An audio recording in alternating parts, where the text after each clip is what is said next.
Olá, bem-vindos ao Pinguim Dançarino. Eu sou o David Juan da Purificação. Estou aqui hoje com o Diego Quaglia. E aí, gente, beleza? Para poder falar sobre o mais novo filme de Pânico. A gente foi convidado pela Paramount e pela agência Guanabara para poder conferir o filme em primeira mão e poder criar uns comentários aqui para você. Bora falar do filme, Diego? Vamos nessa, bora.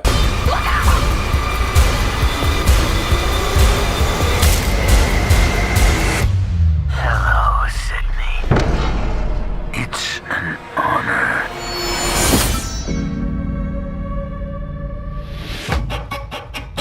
Então, Pânico 5, ou só Pânico, né? Ele é o quinto filme de uma franquia que a gente já gosta muito, né? Eu e o Diego temos muita afinidade, principalmente não só por como os filmes originais eles usam da metalinguagem, né? Pra satirizar o slasher, eles são filmes muito cômicos, mas como cada filme tá interessado em desenvolver uma ideia desse uso da metalinguagem, né, Diego? E o novo filme, ele tem coisas que lembram os filmes da franquia original, mas ao mesmo tempo eu acho que ele soa meio vazio, assim. Mas antes da gente entrar em mais detalhes, Diego, quem que dirige esse filme? Então, David, o filme é dirigido pelos mesmos diretores do Casamento Sangrento, o Red or Not, que são o Matt Bettinelli e o Tyler Gillett, que estão virando aí diretores constantes, né, nesse cinema de terror, mais, como eu vou dizer, mais mainstream, né, assim, acho que o Pânico, esse de 2022, seria o filme mais mainstream deles, assim, até então. Uhum. Antes de ver o filme, eu imaginei, o que poderia acontecer, sabe, porque a gente tá nessa onda, né, de filmes que eles brincam com o original, ao mesmo tempo que eles mantêm uma relação muito respeitosa, né, e dentro do filme eles comentam como esse novo filme, ele é exatamente isso, mas eu também tinha medo dele soar mais como um filme derivativo, assim, dentro da franquia, sabe, até por uma relação que eu tenho de achar que Pânico e acho que Phantasm, do Don Coscarelli, são os únicos filmes que, são uma quadrilogia de terror, que mantém o mesmo diretor, então você tem elementos que eles transcendem a franquia, né, e você tem uma conciliação maior de visão, coisa que eu tinha medo de que não rolasse assim nesse filme. E você, Diego?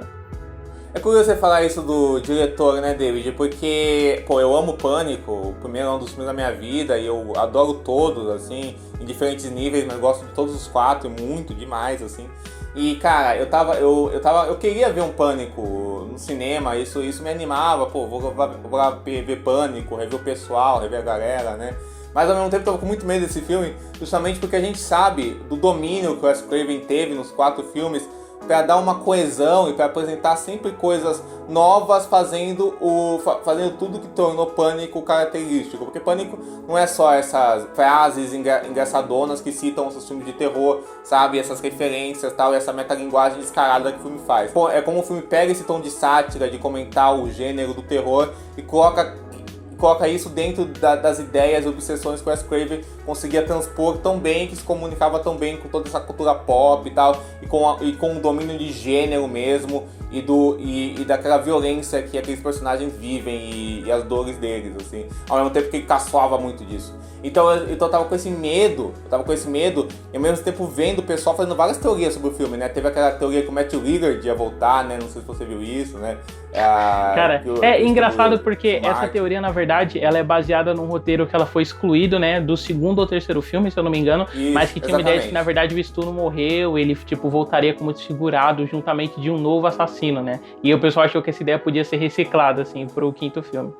Eu acho que essa ideia era do terceiro filme, antes do Kevin Williamson sair da produção do filme, e aí o Wes Craven e o novo roteirista que ele chamou mudaram totalmente a perspectiva do que eles iam fazer. E eu também lembro que o pessoal teorizava, não, já que a Sidney vai voltar, a Sidney ou vai morrer, ou vai se tornar assassina, ela vai ser assassina, não sei o que, sabe? Então o pessoal tava muito nessas teorias. Eu admito que eu sou um cara que eu não gosto de ficar assim, teorizando já, porque adivinhação e tal, não sei o que, porque eu prefiro, ir no filme e ver o que ele tem pra me oferecer.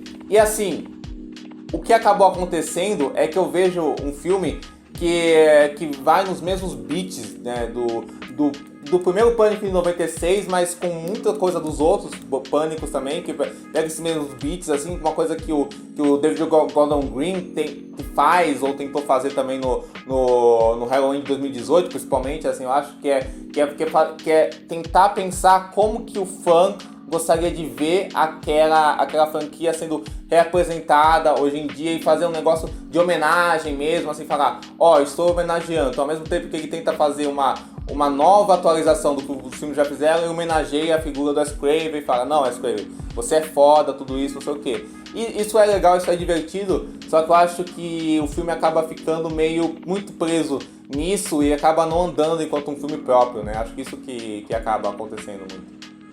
Sim, sim, totalmente. É uma coisa que eu comentei bastante, né, no meu vídeo sem spoilers, o quanto esse filme, ele é mais um filme comum, assim, dentro de uma franquia de grandes filmes, e eu acho que ele acaba sofrendo muito por isso, sabe? Porque eu acho que também tem isso de que, eu não sei você, Diego, mas eu tenho a impressão de que talvez se esse filme ele não tivesse inserido dentro da franquia Pânico, a gente não teria talvez essa impressão maior, assim, de uma baixa de qualidade, porque ele seria um filme mais comum, que, sei lá, a gente veria por acaso e tal, a gente pensaria, pô, é um filme que ele tá lidando com homenagem pro Wes Craven, que é um diretor que a gente gosta muito, mas por ele estar inserido na franquia Pânico, é meio inevitável que ele esteja brincando com uma iconografia direta, né, dos filmes e tentando retrabalhar isso, mas que ela soe meio vazia justamente porque a gente tem uma contraparte muito direta, sabe? Diferente de outros filmes que eles lidam com pânico enquanto impacto cultural, nesse é literalmente Pânico tentando lidar com pânico, sabe? Só que numa visão de realizadores que não são tão maduros assim artisticamente quanto o Wes Craven era quando ele fez a franquia.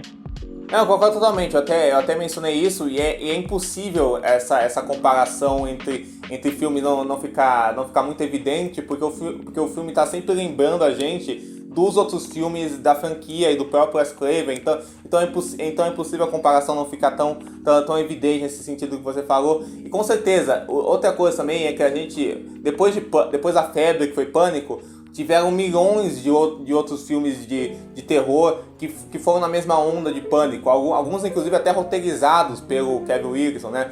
Que você, tipo, eu sei que vocês fizeram no verão passado, Lenda Urbana, o Tentação Fatal, que ele mesmo dirigiu. Isso aí são filmes que eu mesmo cito no meu texto e no meu vídeo sozinho sobre o Pânico.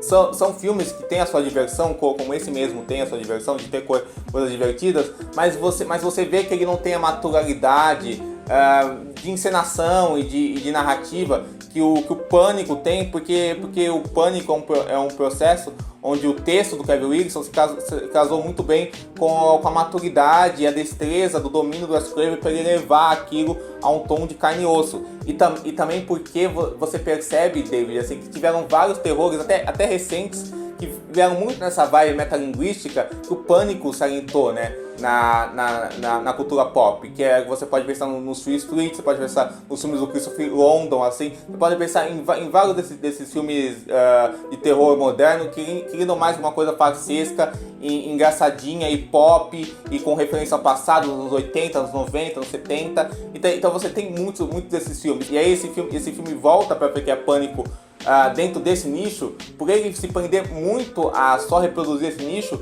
ele parece tão comum quanto muitos desses filmes, sabe assim? Porque realmente os realizadores estão só numa zona de conforto deles mesmo e do que é esperado deles, né? Sim, é engraçado se a gente for parar pra voltar pros anos 90, né, Pânico, ele foi essa grande revolução, porque ele satirizava os slashers, ele tinha esses elementos quase de desconstrução, né, era muito mais uma autoconsciência, mas isso sempre servia para trabalhar uma outra coisa, né, e tem todo o trabalho de fotografia do Wes Craven que era brilhante assim ao longo dos 4 filmes, e uma coisa que eu acho já problemática, assim, já entrando em detalhes, né, do 5º filme, por mais que dentro do filme ele esteja esses metacomentários, né, e ele comente que ele seja um requel, né, que é uma sequência, que ao mesmo tempo que é um reboot e tal, e ele até comenta, tipo, paralelos que até Star Wars fez esse tipo de coisa.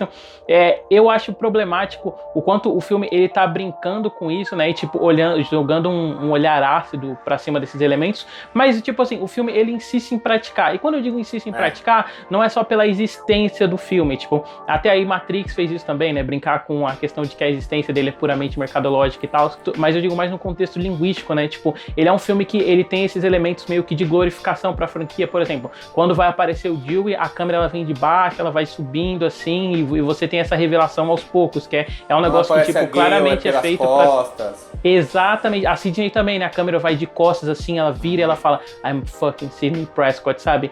Você tem esses elementos que eles meio que estão gritando, assim, pro fã bater palma na tela, ao mesmo tempo que o filme, ele parece ter um olhar muito ácido pra esse tipo de coisa, né? É engraçado o quanto essas duas coisas, elas parecem não funcionar. Eu acho, inclusive, interessante pensar num paralelo, obviamente, guardadas as devidas proporções, tá, gente? Mas a terceira temporada de Twin Peaks, ela tem essa relação, por exemplo, de voltar aos personagens originais, mas ela tem uma coisa de encarar a vida dos personagens, né, com uma visão mais naturalista, justamente para que isso não seja um elemento, um dispositivo narrativo para agradar o fã, sabe? Então, sei lá, a primeira cena que você vai ter dos personagens na cidadezinha de Twin Peaks, que era uma coisa que as pessoas não viam há mais de 20 anos, né, porque era o tempo de ato de série, 25 anos, inclusive, quando você tinha esse primeiro contato, a câmera era distante, sabe? Você realmente encarava o personagem enquanto um personagem comum, ainda que ele remetesse à série clássica, sabe? Ainda que fosse um personagem que você estivesse vendo de novo. É quase um dispositivo que ele é anti-nostálgico, isso servia pra série poder comentar, né? O quanto ela estava recusando esse caráter mais mercadológico, sem ter que ficar evidenciando isso através da linguagem textual e contradizendo isso com a linguagem audiovisual. Eu acho que rola nesse novo Pânico. Eu acho um problema do que você mencionou, se for da linguagem textual, é que eu acho que o filme, essa acidez que o filme coloca, assim, em ficar falando dos fóruns em séries, de internet, do fandom tóxico, tudo isso que ele declara, né, que ele fala... mas essa parte é engraçada. Não, assim, é engraçado, é divertido, assim, mas é uma coisa que só tá no texto do filme, né? Porque, ó, David, se você pensar, por exemplo, dos personagens do Rory Culkin e da Emma Roberts, que são os assassinos do quarto filme, né, são os vilões do quarto filme, assim. Por exemplo... Desde a forma que os personagens são apresentados até o ponto que é revelado quem eles realmente são, a crítica social que o filme declara da cultura da fama, do personagem do Rory Culkin ser um incelzinho, tudo isso, assim, isso tudo guardado para aquela realidade lá, do começo dos anos 10, sabe assim, dos anos 10, assim, tudo isso faz sentido em como aqueles personagens são formulados desde o começo que eles aparecem. Aqui, nesse negócio que o filme atualiza essa crítica, né, dos fóruns, dos fãs tóxicos, assim, dessa obsessão, que é uma coisa que até o Pânico 2 já tinha tocado, se vocês forem lembrar do que Assassinos, o Pânico 2 também se conheceram num fórum para psicopatas, né, que é o Timothy Olyphant e o Metcalf. Nesse filme aqui, parece que o filme só tá gesticulando isso porque ele precisa justificar alguma coisa pra falar, estou fazendo uma crítica, é alguma crítica que o pessoal na plateia vai rir, que vai achar engraçada e vai dialogar com alguma coisa que acontece hoje em dia. Então parece uma coisa muito mais programada, sabe? Assim, só parece uma coisa que tá lá dita, mas não tá lá dentro do filme, assim, desenvolvida, ou que o filme desenvolve algum tom específico pra dar vazão pra essa crítica, sabe? Isso é que acaba me incomodando no filme, sabe? Assim, parece que ele só diz coisas, por exemplo, o negócio lá do pós-terror. Ele fala sobre o pós-terror, mas ele nunca absorve esse negócio do pós-terror pra tirar sarro dentro do filme, sei lá, narrativamente ou visualmente, ou na linguagem do filme mesmo, sabe? Parece que ele se prende à fala e ao mesmo tempo entra no negócio que você falou. Ele se contradiz porque ele tem esse tom ácido em declarar essas coisas, mas ele segue o caminho mais seguro e mais previsível do que vai acontecer e do que seria um filme mais padrão do Pânico, que é justamente o que os fãs querem. Então ele se rende a uma coisa que ele só critica textualmente, e aí fica parecendo que a crítica é só pela crítica. Concordo totalmente, assim. Apesar de, eu sei que você gostou menos do filme do que eu, né? Eu acho que uma coisa que funciona bem, assim, no filme, e que pra mim, pelo menos, os diretores, eles conseguiram trazer de volta, assim, é esse tom de interação dos personagens que funciona muito enquanto comédia, quando você tá vendo, sabe? Acho que é o padrão de Pânico ter uma cena que é uma discussão metalinguística dos personagens, né? E nessa que eu acho muito divertida, até porque você tá tendo um contraste, né, dos personagens velhos, que no caso é o Dewey discutindo com os novos, e os novos, não, você poderia ser o assassino, porque a ideia do Rico é você poder trabalhar o original e tal, e ele fica meio boladinho, assim, com a ideia dele ser o assassino. Aí ele fala, você poderia ser o assassino porque isso que você falou me magoa, então você é uma pessoa má, sabe? Eu gosto bastante, assim, desse lado. Eu acho que, tipo, o filme, ele funciona muito pra mim, assim, enquanto uma comédia. Você citou os filmes do Christopher Landon, eu acho que se ele tivesse ido muito mais por essa linha, né, de ser um pós-pânico que busca atualizar o que o Pânico original já fez com algum outro elemento, eu acho que ele ganharia ganharia muito, né? Mas ele parece Com tão certeza. engessado, assim, dentro da homenagem e dentro de tentar lidar com o original, que ele, tipo, esquece de desenvolver alguma coisa nova mesmo, ou de usar o espaço do filme para poder reafirmar alguma leitura dos próprios diretores, né? Sobre como eles viam Pânico e tal.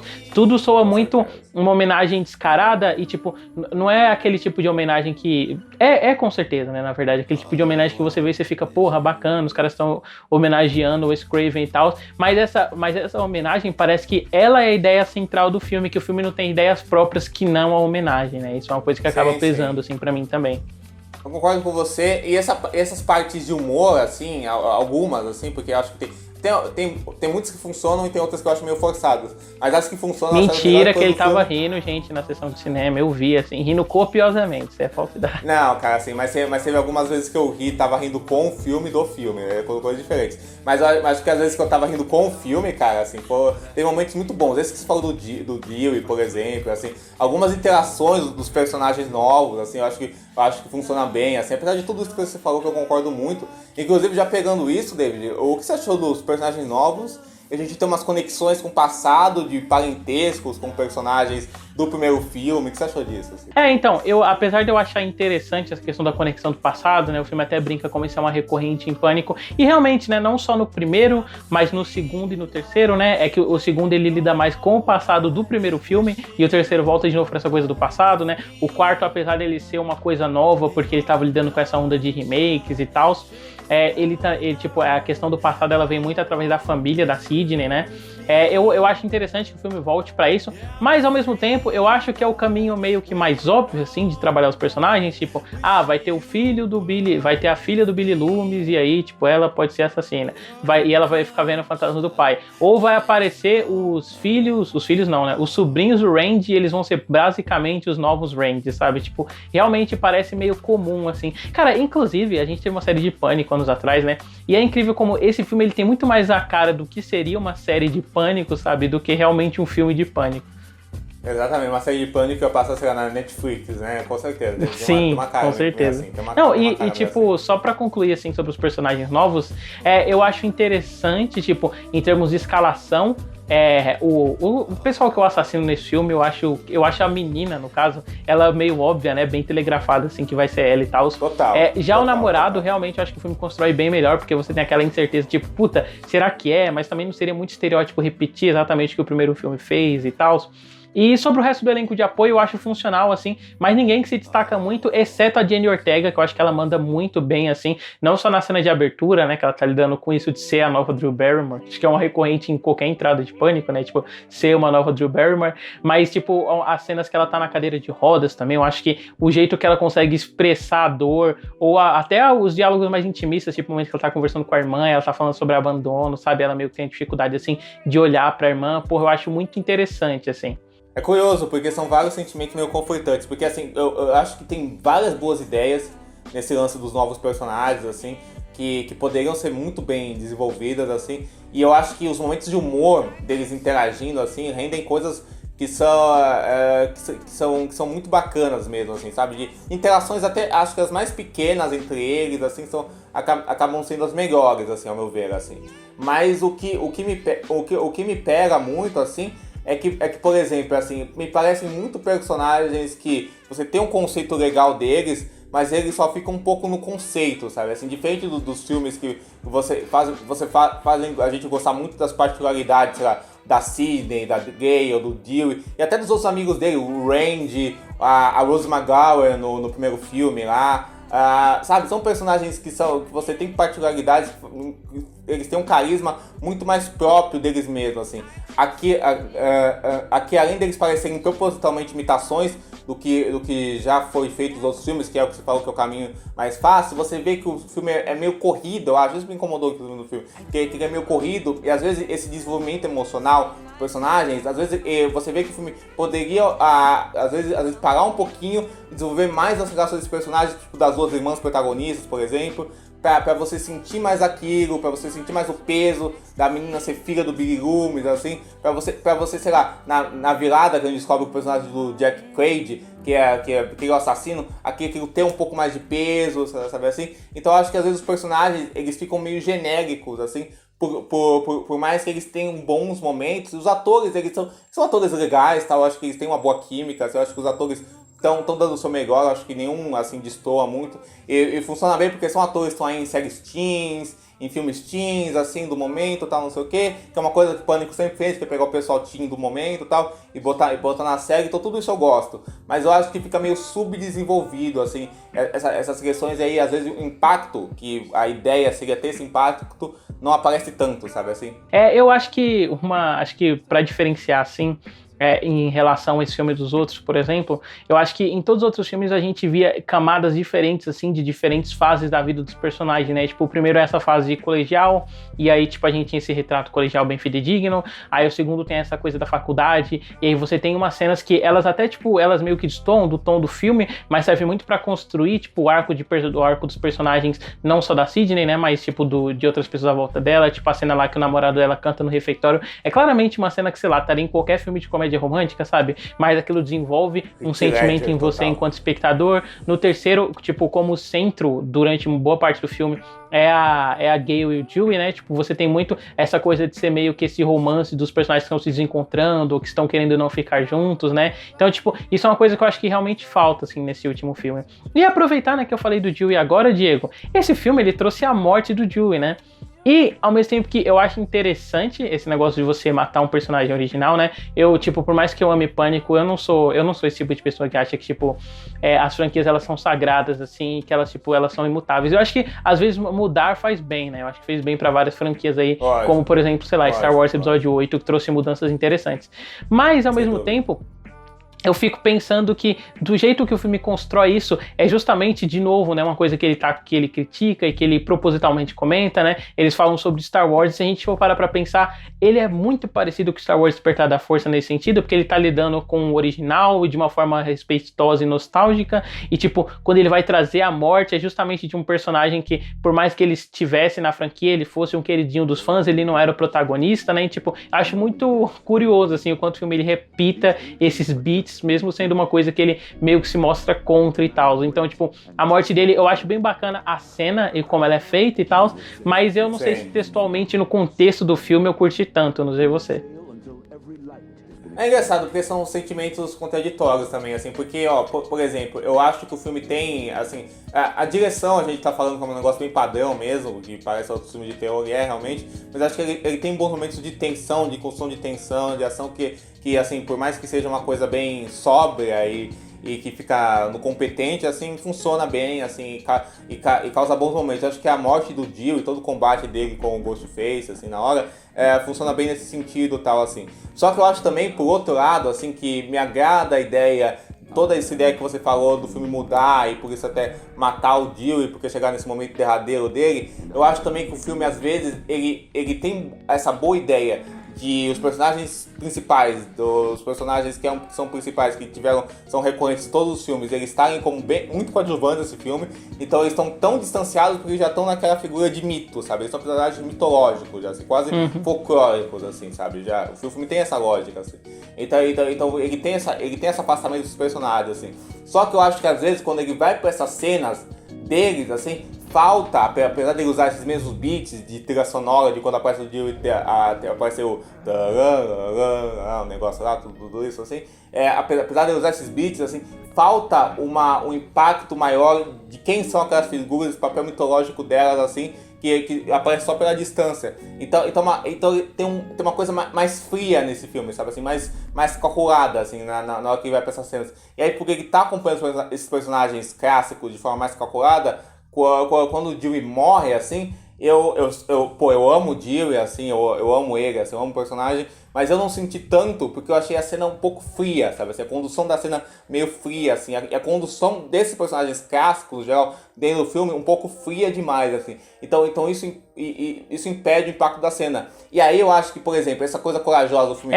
quase como se esse distanciamento que o filme escolhe, né, tipo, é quase como se esse distanciamento que ele escolhe pra ser uma coisa respeitosa acabasse prejudicando ele emocionalmente em relação aos personagens, porque eles são distantes, né, o tempo todo. Exato.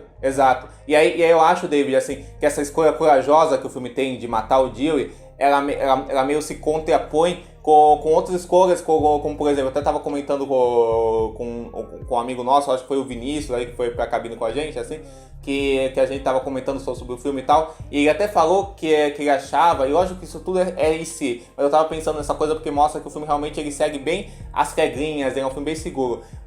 Naquela cena que ele combate o assassino, ele dá vários tiros do assassino, ele podia já ter revelado o assassino, e aí o filme já partir pra outra coisa, aí o filme mudar completamente, aí ele já revelar uma coisa crítica já desse começo, aí mudar a estrutura de todos os filmes, sabe assim? Mas não, na verdade a gente continua sem saber o que é o assassino, e toda a estrutura do filme, toda a fórmula que o filme parece estar seguindo, segue normalmente, assim, sabe assim? Então, ao mesmo tempo que ele tem essa coragem de matar um personagem principal, parece uma coragem meio fácil, meio básica do que ele poderia fazer, porque uma coragem que é realmente disruptiva, como outros filmes fazem, como, sei lá, como o episódio 8 que você falou, ou Pop Matters Resurrection, o filme nunca chega lá, ele só dá essa ideia que chega lá. Então acho que é uma cena que tem um gosto meio agridoce pra mim por causa disso. Mas eu acho que é isso, né, Diego? Acho que a gente já chegou na morte do Joe e não tem muito mais o que comentar do filme. Eu queria só que você desse umas considerações finais que você tem sobre o filme e uma nota, né? Apesar de eu já saber sua nota, porque eu te sigo no Letterboxd.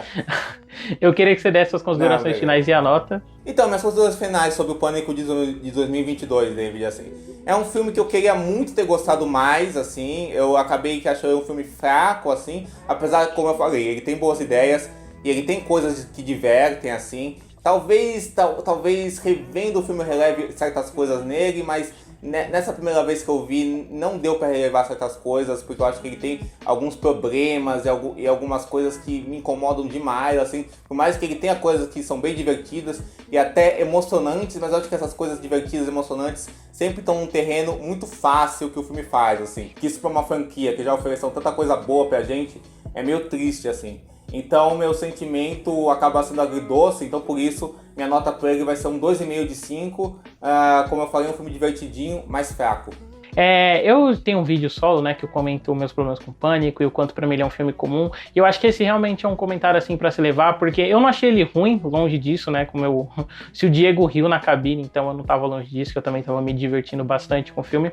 Mas ele tem um sentimento agridoce, assim, quando você termina, você fica pensando, realmente é um filme comum, sabe? É um filme que eu podia ter visto aí, tipo, em qualquer outra franquia, tipo, esses filmes do Christopher Landon, ou sei lá, ou, tipo, com o próprio trabalho da dupla de diretores, eu acho que eu gosto bem mais, assim, do Ready or Not, porque eu acho que ele consegue conciliar essa questão de esvaziamento maior com a questão da crítica ao casamento, enquanto estrutura e tal. Então acho que é um filme que me pega mais. E esse, se você quiser saber mais do que eu achei, você pode conferir meu vídeo sem spoiler, né, que eu comento mais. Mas é o que eu falei, tipo, ele soa mais como um filme ordinário, assim. Porém, se eu fizesse um top 5 da franquia, com certeza ele entraria aí, talvez em quinto lugar, provavelmente, né? Acontece. Mas é isso, se você gostou desse vídeo, se inscreva no canal, né? A gente tá sempre fazendo críticas por aqui, voltando agora esse ano pra falar mais de cinema, né? Porque acho que eu passei um tempo aí só falando de série de TV. E eu tenho um podcast também que fala só de animação, que é o Pinguim Dançarino, ele vai estar linkado na descrição. E eu queria só que o Diego falasse pra gente conta o trabalho dele. Então, David, vocês podem me encontrar no meu canal no YouTube, que chama Ficinema, que tem lá o meu vídeo solo sobre Pânico, de 2022 também, e tem outros vídeos meus lá. Vocês podem me encontrar no meu blog, que chama Ficinema também, que tem listas, críticas minhas lá. Eu também escrevo muito no Letterboxd, que é Diego Quara, tudo junto, assim. A minha crítica no Odisseia, junto com um textinho meu, tá lá no Letterboxd, assim, também sobre o Pânico de 2022. Eu escrevo para sites como Cineplot, você pode me encontrar no Twitter como @DiegoQuara2, no Instagram como @DiegoQuara2. Eu tenho um podcast com o nosso amigo Gustavo, eu tenho um podcast com o nosso amigo Gustavo, que é o Fita Errada. E eu também tô participando de outros podcasts aí. Eu gravo o Pinguim Dançarino com o David, aí vai ter coisas interessantes que vão sair daqui a pouco. E também tem uma coluna minha de séries no Serioscast, com o Cid, que participa aí direto com o David, assim. E a gente, foi um prazer participar aqui no vídeo, assim, falar de Pânico. Apesar desses altos e baixos, assim, sempre é prazeroso, cara, assim, sempre é legal. Então é isso, até semana que vem com o próximo vídeo. Até, gente, falou! I'ma get through college without him. I'ma get a great job without him. I'ma marry me a beautiful honey, and I'm having me a whole bunch of kids. I'll be a better father than he ever